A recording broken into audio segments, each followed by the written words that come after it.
Hey guys, it's Beth, and today I just wanted to share with you how I do the tassels for my bookmarks. I've had a couple people ask me in the past, so I was finishing some up and just thought I would do a few on camera for you so that you can see how I do it. It's really simple, kind of straightforward, but it's just the method that I have found that works best for me, especially when I'm doing them in bulk.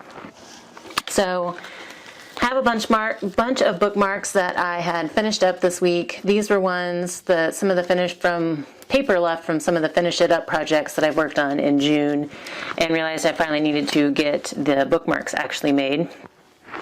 And so I have my strips of paper and I just laminated them instead of gluing it onto some chipboard. And so now all I need to do is add my tassel. I just use yarn. I've managed to find bags of yarn either at garage sales or Goodwill for pretty cheap, so I have, I don't know, maybe 8 to 10 different yarn colors, not a lot. But I'm not a sewer, so this is really all I use the yarn for.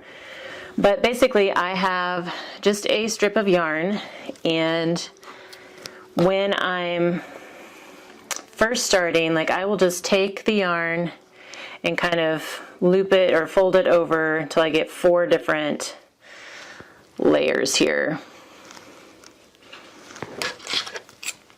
And then that's kind of how I cut. And then if I'm cutting a whole bunch, I will then come back in and use that as a guide to cut some more. So I have 3 left here and I can just do them real quick. So once I have my yarn, I fold it back over into the quarters, and then take one end and pop it through the hole on my bookmark. And then you should end up with, if I can get them separated, 2 loose ends here, like this one and this one. And so I will just take them and wrap them around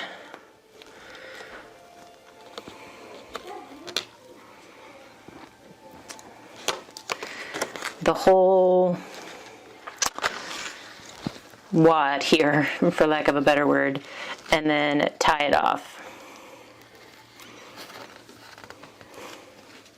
And then that kind of makes a tassel and it helps keep it in place. I used to just knot the whole thing, and it was kind of an awkward knot. And then I figured out this. And so then once I get it tied, I just come in, snip the loops, and then kind of look at it and see if it needs to be trimmed up a little bit so that they're all a little bit more even.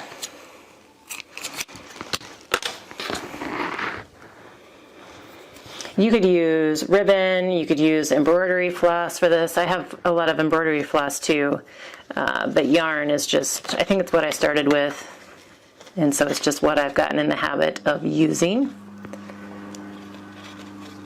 I have used ribbon a couple times in the past, and I think I've used embroidery floss too if I couldn't find a color that I liked. So this one actually meets around the back. Whenever I'm taking those 2 loose ends, I just want to make sure that they wrap all the way around the base of my loops here. So sometimes they may meet in the front and sometimes they meet in the back. It doesn't really matter, just so long as they've made it all the way around. Snip off, give it a little haircut.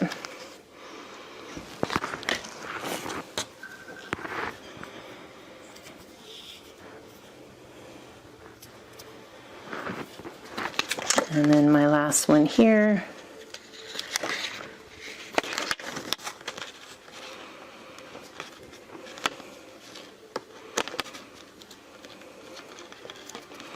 Now these are going to come back around and meet in the front. And I know it's hard to see with my fingers in the way, but you can see the nut. And then even after you've knotted it, they just kind of blend back in with the rest of the tassels, so it works out pretty well. But anyway, that is how I make my bookmark tassels. Hope that answers some questions for those of you who are curious. And then these are the bookmarks that I finished up this month. So anyway, if you have any questions, let me know. Otherwise, I thank you all for your time and hope you're having a crafty day.